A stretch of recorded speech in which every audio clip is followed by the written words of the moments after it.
You know what actually ages a man faster than anything? It's not stress, it's not bad food, it's not even poor sleep. It's needing someone else's approval to feel okay.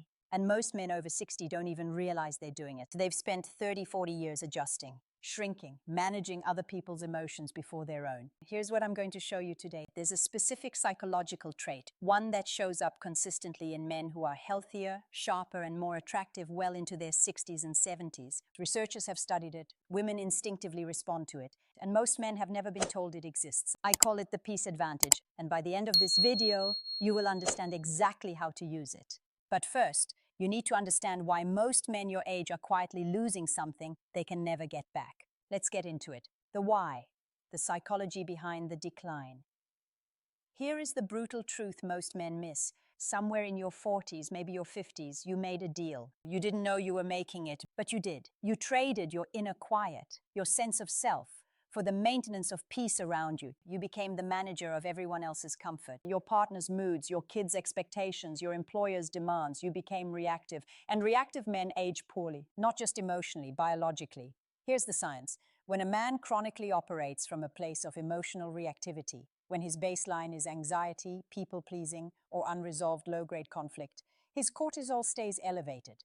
Cortisol is the stress hormone, and chronically high cortisol eats muscle mass, degrades cognitive function, and accelerates aging at the cellular level. But here's the flip side. Men who operate from a stable, grounded, internal state, men who don't need drama, don't chase validation, and don't collapse under social pressure. Those men show measurably lower cortisol baselines. They sleep better, they think clearer, they move with more confidence. And women, especially women with life experience, can feel the difference within minutes of meeting them. This is not about being cold. This is not about being distant or emotionally unavailable. It's about having a center, a psychological home base that doesn't shift when someone pushes on it. That is the peace advantage. And here's what makes it so powerful after 60. When you're younger, women often mistake emotional volatility for passion. They confuse a man's neediness for intensity. They confuse anxiety for caring. But by 60, a woman has lived enough to know the difference. She can tell within 20 minutes of a conversation whether a man is anchored or adrift, whether he's running towards something or just running from himself. The man who is anchored, he is rare, he is magnetic, and he ages like iron. Now here's where it gets interesting. There are 3 specific areas where the peace advantage shows up most clearly, and most men are unknowingly sabotaging themselves in every single one. Not the silence of being ignored. I mean, the silence you choose. Most men over 60 who are emotionally reactive cannot tolerate empty space in a conversation. If a woman goes quiet, if she pulls back slightly, they fill the space immediately. They over-explain, they apologize for nothing, they ask if something is wrong. And every single time they do that, they confirm one thing to her, that his emotional stability depends on hers. That is the opposite of the peace advantage. The high-status man, he lets silence breathe. He doesn't need to fix it. He isn't threatened by it because his sense of okayness is not contingent on her current mood. Think about the men you've respected most in your life, the ones who had real authority. Did they chase approval? Did they fill every silence with noise? No, they waited. They chose their words. They were comfortable in their own skin. That comfort is power.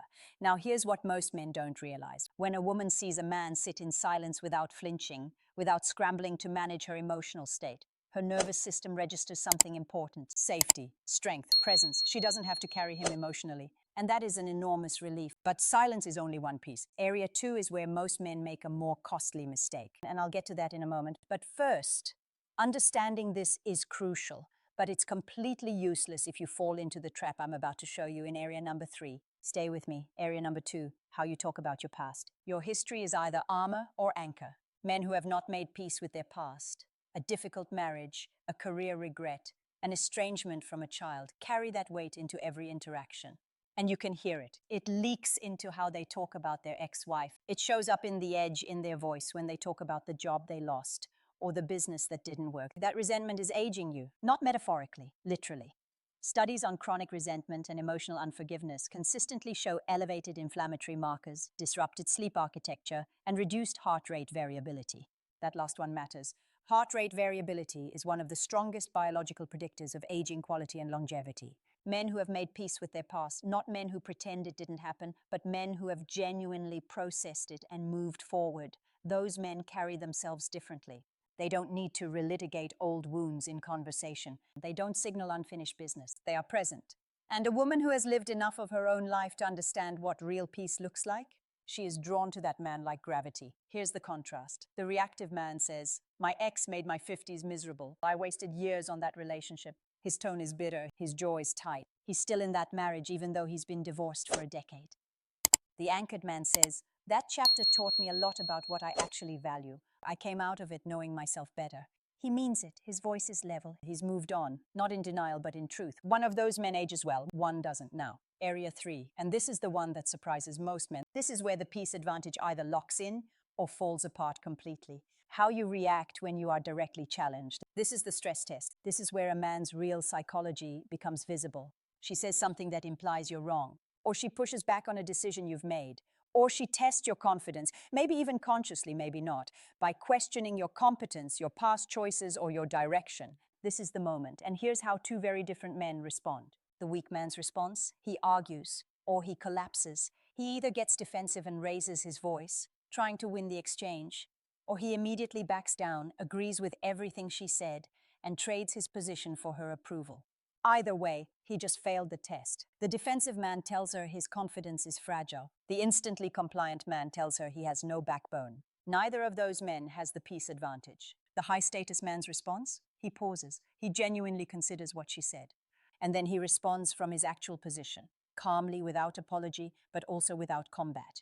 If she's right, he says so without theater. If she's wrong, he holds his ground without aggression. He doesn't need to win. He doesn't need her to agree. He isn't rattled because she pushed back. That is what psychological independence looks like in action.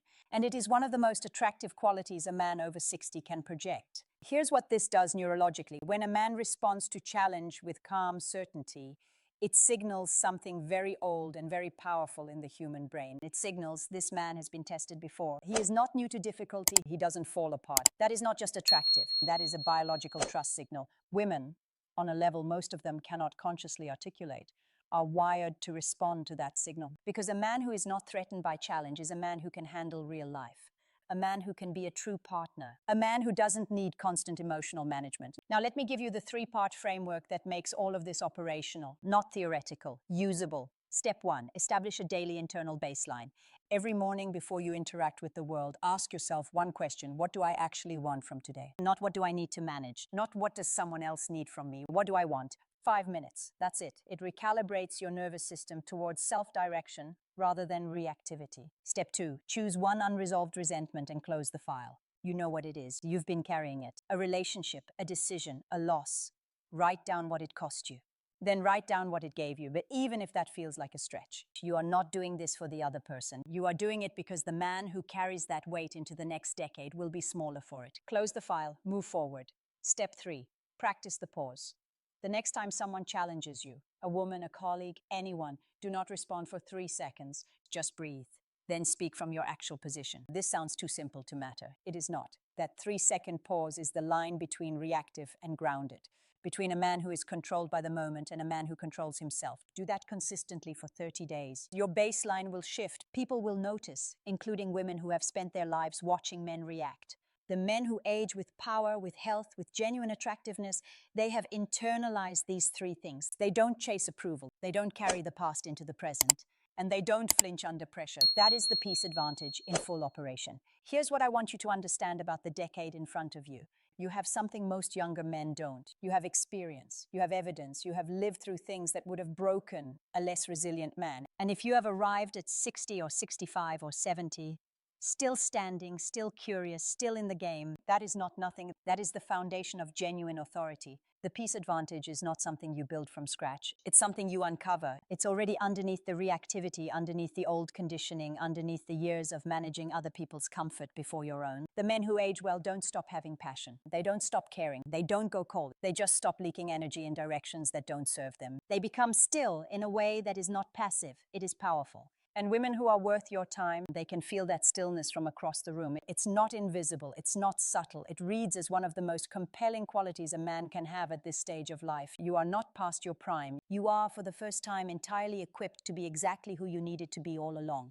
The only question is whether you choose it. Don't stay in the dark. Subscribe to Decrypted to unlock her mind and master the game of attraction.